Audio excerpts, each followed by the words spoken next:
It's Divas That Care Radio. Stories, strategies, and ideas to inspire positive change. Welcome to Divas That Care, a network of women committed to making our world a better place for everyone.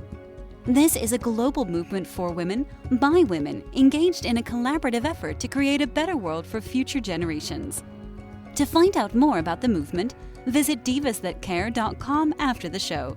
Right now, though, stay tuned for another jolt of inspiration. Hello to all. Welcome to Divas That Care Network. I am Joyce Benning, and I will be your host for this absolutely exciting, invigorating, robust lifestyle show.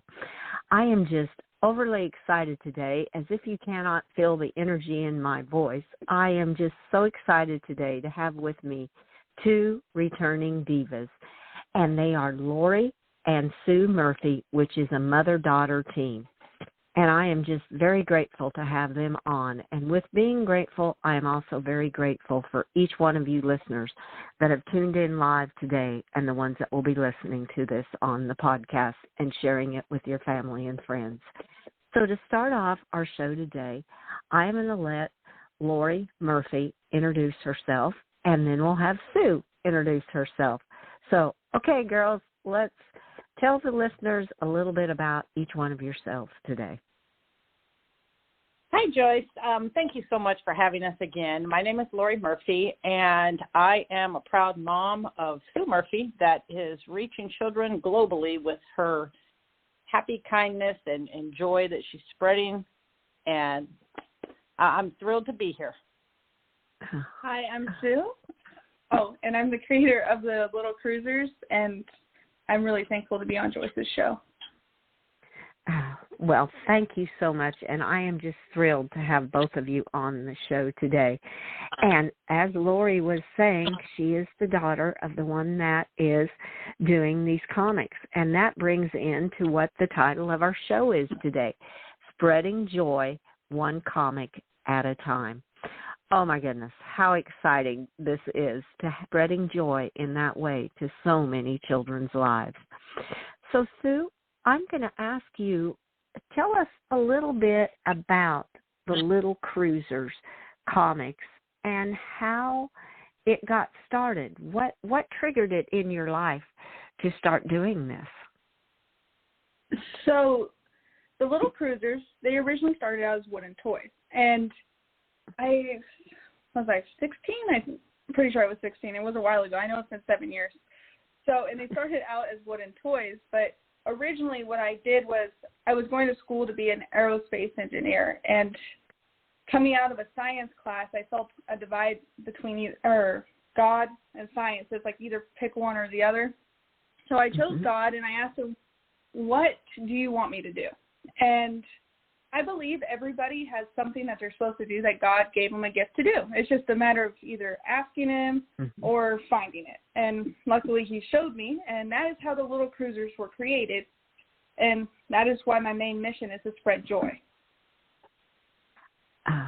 Oh my goodness. Oh, I love that. Oh, what a way at 16 how you asked to which direction should I go in my life. And you listened. That is a key factor. And yes, I so agree. I believe each one of us is given a talent, and some multiple talents, just like what you're doing with the comics and creating the wooden toys. And if we just will let that talent shine. So many times we don't listen, I feel, and we bury those talents, and they're so beautiful. Oh, that is just incredible. Well, along with that, Lori, did you see this coming at 16? Did you have just a moment that thought, I wonder which direction, or did you know that your daughter was trying to choose which direction to go? No, actually, what happened was in high school, she had to take a prerequisite for robotics. And it happened to be wood shop class. Well, every day when she came home from school, she is terrified of wood saws, all the wood tools. And you can intervene anytime you like to. So in my defense there, my wood shop teacher, he was a great teacher, but on the first day of class, he introduces the table saw, and he says, every 8 minutes, somebody loses a hand to this. I come home like, I think I made a wrong decision. I don't want to lose my hand. So that's what I was dealing with. And then, but, you know, a few months in, she's helping in the class, she's helping other students, and her teacher just absolutely adores her. And so she made some pretty incredible things in that class, but she came up with the toys, and if I remember correctly, the toys turned into characters, and then they met paper. Do you remember telling her that when you do something in life that you have to, what you're going to do, you're going to have to like it because you're going to do it a long time. So never to do anything that, you know, I have siblings, and, you know, other people that wanted her, you know, go work for the state or go do this or go do that. I said, you have to like what you do. You're going to do it a long time. So I have kind of pushed her into, you can do pretty much anything you set your mind to do since she was like 3.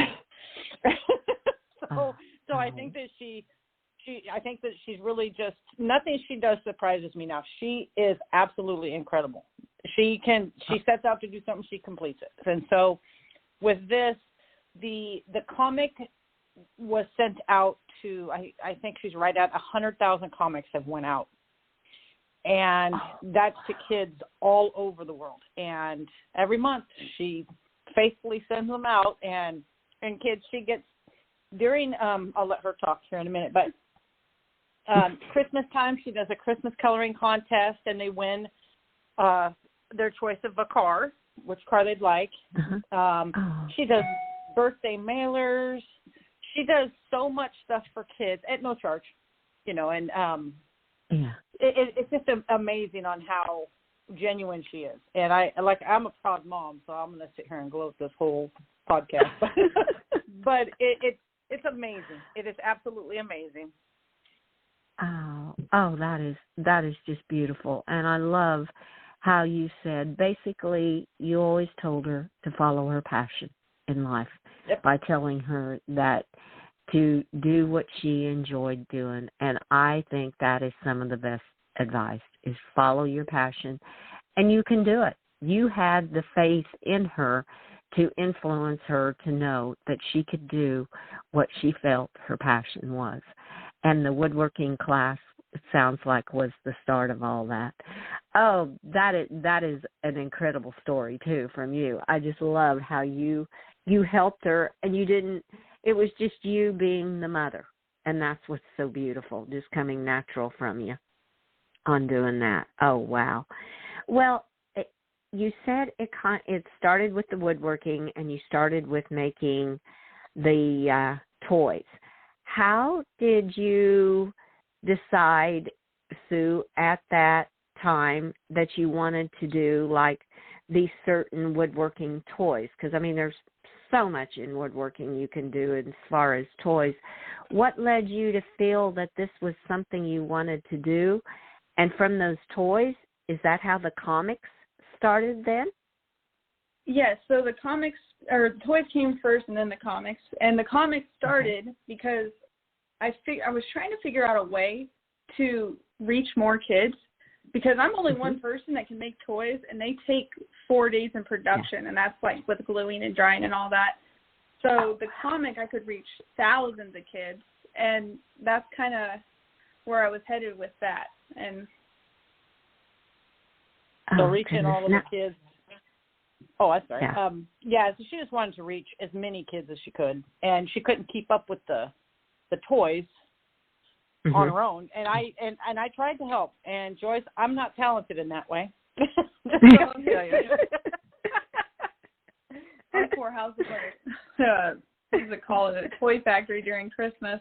Yes, I'm not a painter.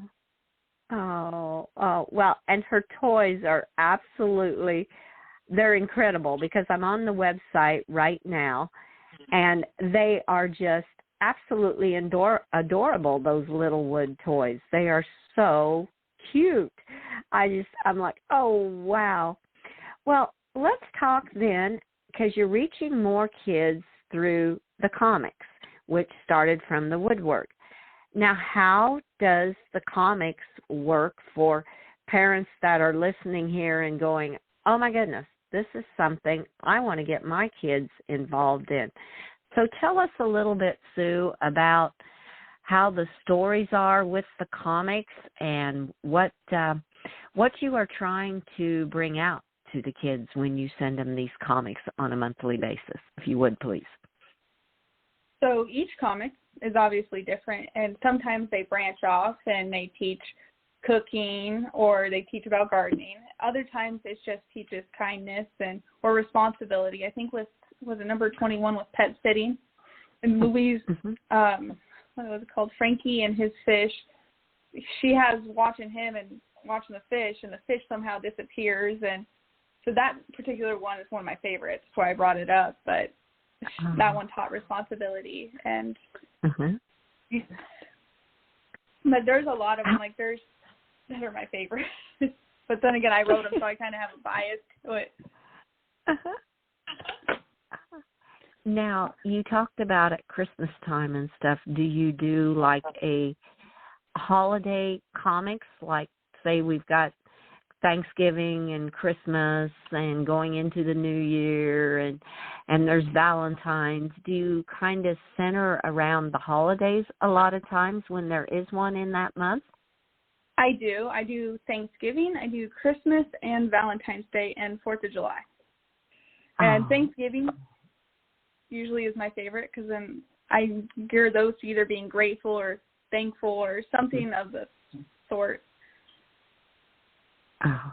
Though that is just incredible. I was making some notes of what you are sharing with the children. It's not just a comic, it's also a teaching comic, is what I would say, on how giving them something to think about on like responsibility and how you put it into a child's perspective where they can really enjoy it and say, oh, wow, this I like that, being able to be responsible, and the kindness and cooking and gardening, and at Thanksgiving being grateful, because I always, my thought is gratitude changes your attitude, and I mean started at a young age, and it just makes such a difference when you stop and are grateful for things. So I love how you're incorporating that into the comics. That is incredible. So how, you said you send them out monthly. Is it a subscription that people can apply to, or how do they get involved with having their children receive the comics on a monthly basis?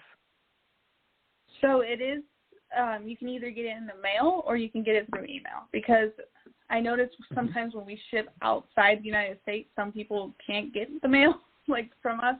Yeah. So it is a subscription, and you are welcome to pitch in. Oh, yeah. Well, she had it free for the first 5 years, 4.5, 5 years. It was, she wanted to spread it so that everybody could get one. There was no charge, but she's up to $3,000 a month in comics going out every month. Oh, and with postage and everything, she's really, you know, it's at the point now that she set up a subscription comic for it. Originally, there would never be a charge, but she's just got to that point. And we found something very interesting when she applied for a bulk mailing permit. A lot of the addresses needed to be corrected, or, you know, it was a street instead of a drive, or something that just didn't match up in the Postal Service system. And she had to go in and physically find it and correct the address in order to get the bulk mailing permit. And she found that a lot of her comics were going to orphanages, foster care, just low-income properties, and even prisons. And so it was a real eye-opener, you know, that this comic might be the only joy somebody might have, or that they look forward to every month. So, you know, and the spreading the clean values and the good morals, and just as a parent, I'm seeing a lot of stuff out there that I wouldn't Sue's an adult, but, you know, as a parent looking, going, wow, I wouldn't want my children to be exposed to a lot of the stuff that's out there today. And so the clean Yes. content, as a parent, I'm thinking that's great. You have a choice. You know, you have a choice on what your children, you know, what entertainment they get to, you know, receive. Oh, and that is so exciting because kids are so excited when they get something in the mail, and to have it addressed just to them, I can just see how their faces light up, that this is something they will look forward to on a monthly basis. And, that is just so neat. And, yes, with the price of postage now, I can understand why you've had to go to having a pay subscription, because that's a lot. It adds up quickly when you start mailing over 3,000 out and all over the world. And that's what's so neat, too, that you're not just limited to the United States. So it is open to all of our listeners because we are a global organization. So are you. You guys are global with what you are doing with these comics. Oh, my goodness, that is just incredible. Well, I am on that website, too, and would one of you like to share the website address, which we will have on the show when we produce it and have the links and everything? But what is the website that people can go to and see the Little Cruisers comics? That would be thelittlecruisers.com. Pretty simple. Yeah, this is just the name of them. Oh, well, that is so neat. Well, how many little cruisers are there in the wooden toys and in the comics that are involved in the Little Cruisers comics? So there's 5 main ones, and that would be Trudy, Frankie, Archie, Louise, and Nelson. So they're the main characters, and they show up in every comic almost. But then there's sub-characters, like there's Lily and Kenny. And then guest characters. Yeah, there's guest characters. And when one of the comics, which is a 3-parter, I was writing the backstory of their hometown called Axelton, and there was new characters there because it was taking place in the past, so they couldn't technically be there because they weren't there. So there was new characters there, and that was Evie and Sammy, and that happens to be one of my favorites.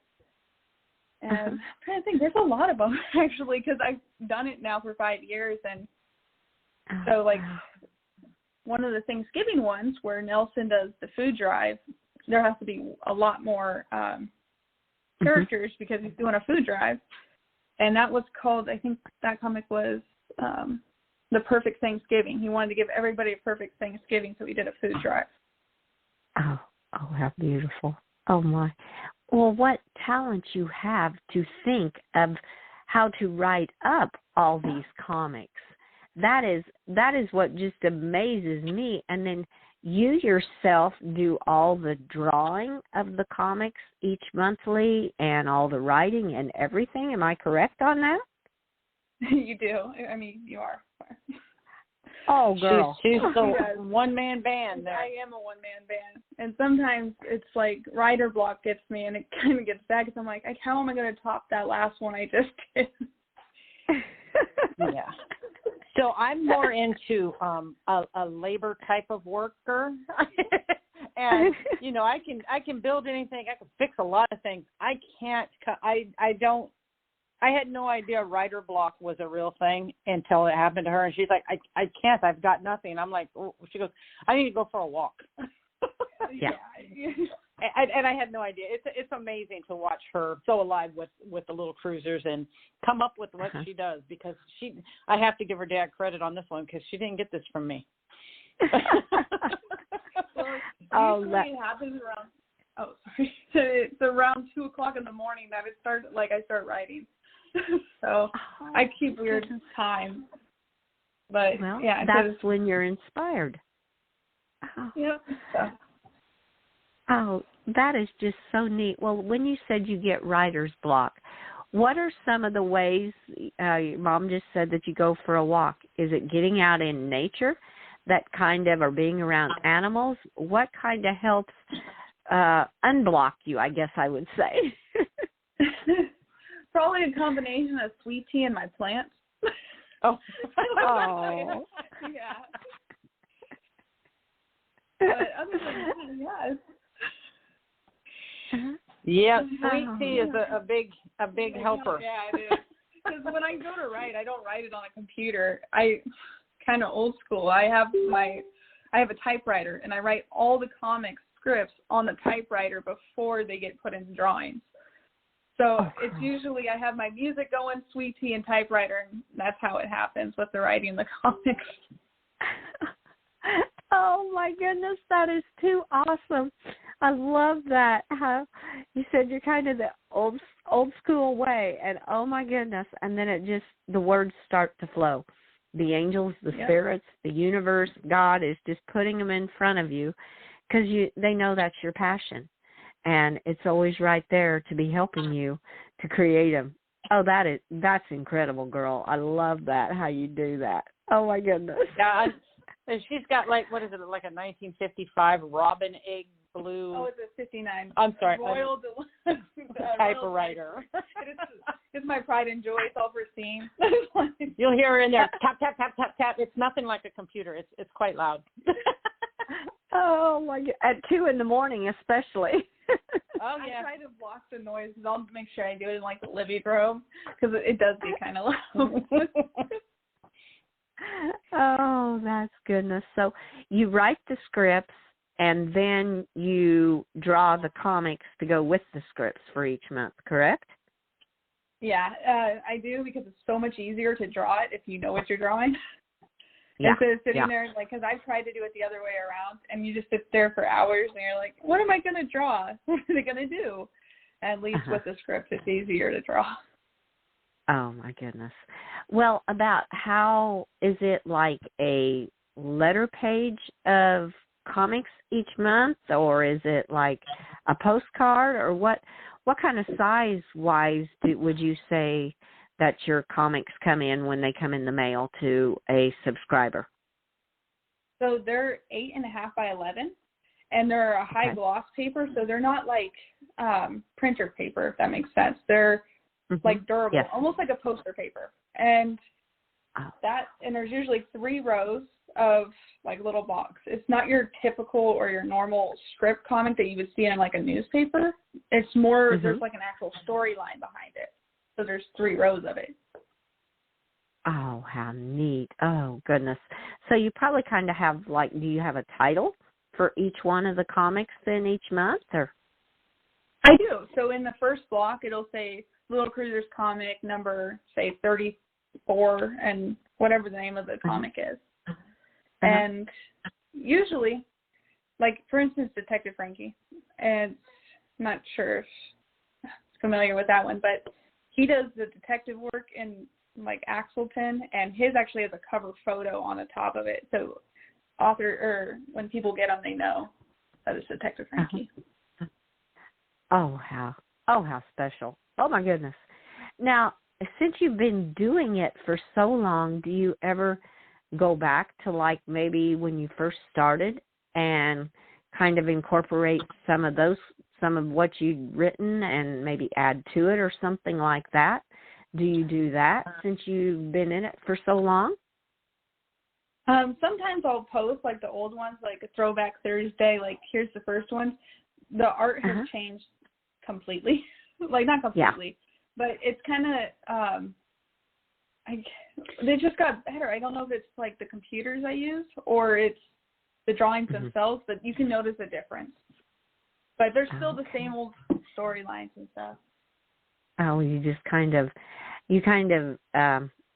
add up the pictures and stuff to go with it. Oh, wow. That is just incredible. Well, when you go to the website, I am just sitting here in awe going, okay, I am talking to the girl that does all of this. This is amazing. I'm wow. I'm the mom of the girl. Yes, and I'm talking to the mother, too, of this girl. I'm like, oh, my goodness. This is quite a team. Mom. I understand. You have every reason to be. Definitely. Definitely. And I must say, too, your daughter has every reason to be proud of her mother because you're an incredible, both of you are incredible women. What you're doing out in the world, you are so welcome. What you are doing out in the world is just what Divas that care is all about. Just working to make the world a better place. And what a better way that you're coming in and starting is with the little ones, because you're teaching them kindness, you're teaching them gratitude, responsibility, teaching them cooking and gardening. Oh, my goodness. Those are traits that a lot of times you don't see so much anymore, which you're going back to the good basics of what to help teach the kids is how I feel. So I just love what you're doing. It is just absolutely beautiful. Wow. We have one other thing that's really exciting that's in the making, and it's Archie's Kitchen, and it's going to be a live action show for kids. So it'll be part animated and part live action. Oh, and my goodness. Yep. Tell me more, please. So the show will, there's a little boy that's going to play in it, and his name is Asher, and he'll be Chef Asher with Archie, and they will teach kids how to cook, and Archie will teach the history behind the food itself, and have a little I Spy game that's in the show as well. And I think we start filming in, December? Yes. So that's another big exciting thing that's happening, so that we can reach more kids and put more clean content out there in the world and just spread more joy, light, and value out there. Oh, my goodness. Oh, that is incredible. Now, will that be on, like, a podcast, or how will people be able to view this with their children? So we're in the process of building an app. It's going to be on our website and possibly YouTube Kids. Okay. Oh, that sounds amazing. And now to think of all the different things for the kids, for them to cook, and, I love it. That is incredible. I have a feeling some adults can watch this too and kind of learn, because I know quite a few adults that they don't do a whole lot of cooking. That would be me, Joyce. So I think this is going to be one that, and I'm sure the comics are too, for adults and the kids, but I'm pretty sure the cooking is going to be for both also. Oh, I love that. And you're planning to, now when do you feel this will be released for people to start viewing? So probably around the beginning of 2023. Oh, wow. So I'd say about March. Uh-huh. And that's not very far away. Not at all. Oh, man. Now, how long has this been in the works, if I may ask? This has been, I would say, the beginning of this year, because we've literally set up a set in the other building on our property, so that is completely set up for it, and that's taken quite some time. Yeah. Oh, I believe that, because there's a lot to go into that. Oh, wow. That would take, because you basically are creating a whole kitchen in another building outside of the home and getting everything ready for it. And, oh, my goodness, you two. This is just amazing. Both of you two are absolutely incredible. Pretty incredible, too, Joyce. Thank you so much. Oh, well, thank you. Oh, you are so welcome. I am just overly excited for everything that the two of you are doing together. It is just amazing, and I love how you support one another. That is what is so awesome too, as a mother-daughter team. You're just you're very supportive of each other. I can hear it in your voices. Yes, we are. Well, definitely.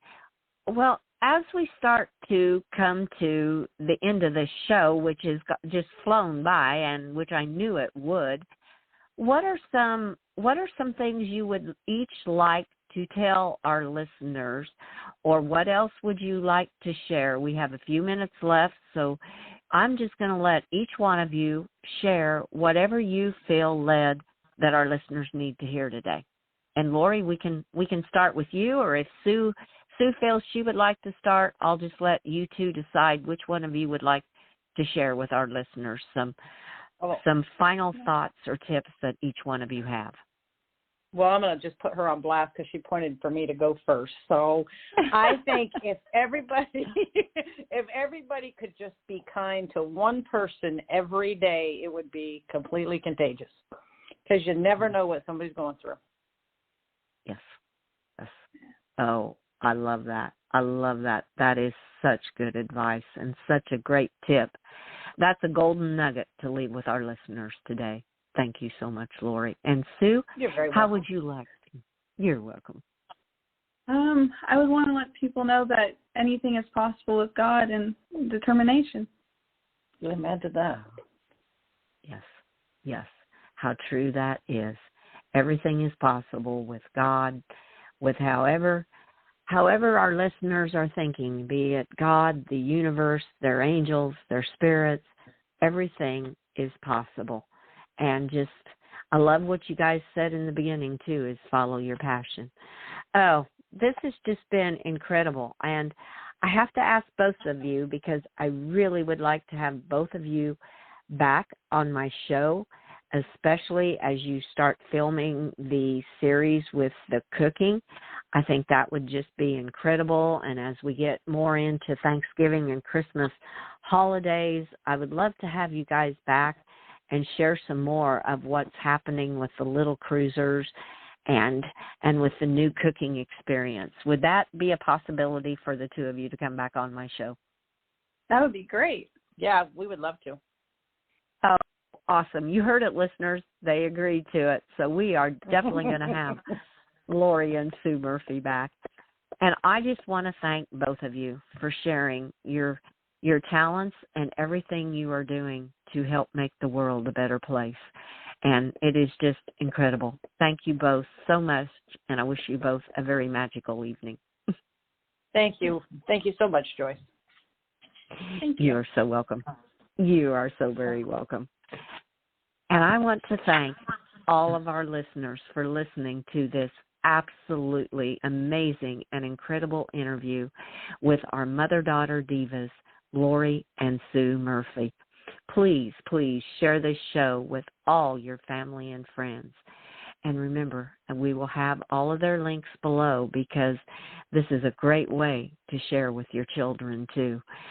And share it worldwide, because they are mailing out these comics worldwide. So it is for the whole universe to look at. And be sure to check out all the hosts and their shows on divasthatcare.com. Have an absolutely magical day. Remember, like what Lori said, be kind to all, especially one person each day, and you will be amazed how it helps change your life and someone else's also. And remember to give your animals that great big extra hug, and share all your love and kindness with them too. Until we connect again on Robust Lifestyle, stay strong and healthy. Thanks for listening. This show was brought to you by Divas That Care. Connect with us on Facebook, on Instagram, and of course on divasthatcare.com, where you can subscribe to our newsletter so you don't miss a thing.